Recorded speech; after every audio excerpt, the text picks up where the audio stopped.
आइए बच्चों, अब हम आपको सिखाते हैं कि प्रेजेंट इंडेफिनिट टेंस में WH फैमिली कैसे यूज की जाती है। आज हम डू से रिलेटेड चीज़ें सीखेंगे।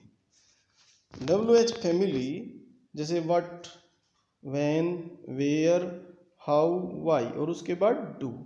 उसके बाद आई की ज़रूरत है तो आई लगाएंगे, वी की ज़रूरत है तो वी लगाएंगे, यू की है तो यू या दे या नाउन प्लूरल और उसके बाद फर्स्ट फॉर्म लगाएंगे वर्ब की। ऑब्जेक्ट की जरूरत है तो इसे हम बढ़ा लेंगे और इंटरोगेटिव शाइन। अगर ये सिचुएशन हो तो आंसर कैसे करते हैं, आइए देखते हैं। इस स्थिति में you, we, I, they, noun plural और फर्स्ट फॉर्म, उसके बाद आवश्यकता अनुसार इंक्रीज कर देते हैं ऑब्जेक्ट को। आइए देखते हैं कुछ examples.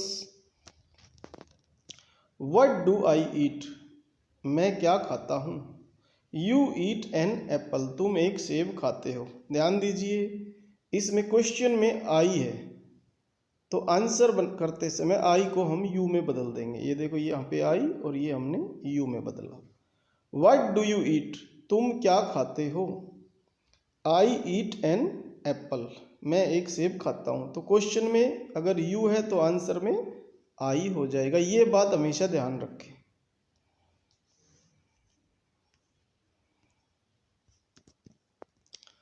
What do we eat? हम क्या खाते हैं।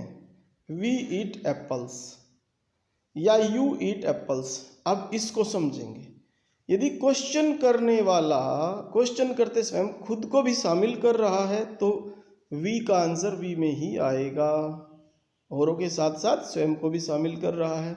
लेकिन क्वेश्चन करने वाला अलग है, अपने आप को अलग सोच रहा है, और जिनसे क्वेश्चन कर रहा है वे अलग हैं। तो व्हाट डू वी ईट का यहाँ पे वी का क्या बन जाएगा, यू, क्योंकि क्वेश्चन उसने किया जिसमें वह खुद भी शामिल था लेकिन किसी और से किया क्वेश्चन, यानी उसने किसी और से क्वेश्चन किया, इसलिए ये ध्यान रखें। अदरवाइज वी का वी ही रहता है। व्हाट डू दे ईट, वे क्या खाते हैं। दे ईट एप्पल्स, वे सेब खाते हैं। ये थर्ड पर्सन है दे, तो ये थर्ड पर्सन में ही रहेगा, अर्थात third person no change. What do children eat, तो children eat apples.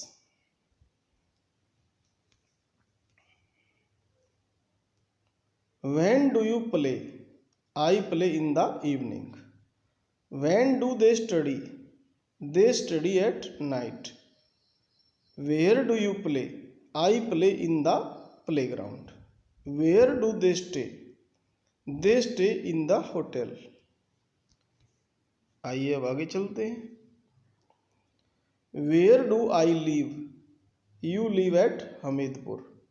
Where do you live, I live at Narela. How do you go there, I go there by bus. How do they play, they play well. ये उत्तर लिखने का तरीका है कि how to answer. Why do you cry, I cry because, क्योंकि why में कारण बताना पड़ता है। मदर बीट मी, माँ ने मुझे पीटा, ये यहाँ पर वी सेकंड है, वर्ब सेकंड है। Why do they scold you, they scold me because I abused them, क्योंकि मैंने उन्हें गाली दी।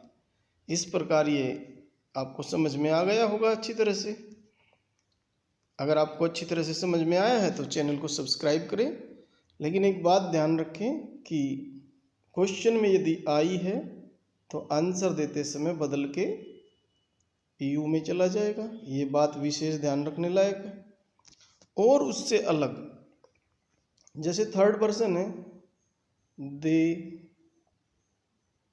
ही, सी, इट या कोई भी नाउन, ये नो चेंज रहते हैं, ये ध्यान रखें। तो उम्मीद करता हूँ आपको समझ में आया होगा। अगर समझ में आया है तो चैनल को सब्सक्राइब करें और अपने जानने वालों को भी भेजें ताकि वे अच्छी से अच्छी इंग्लिश लिखना और बोलना सीख सकें। Thank you.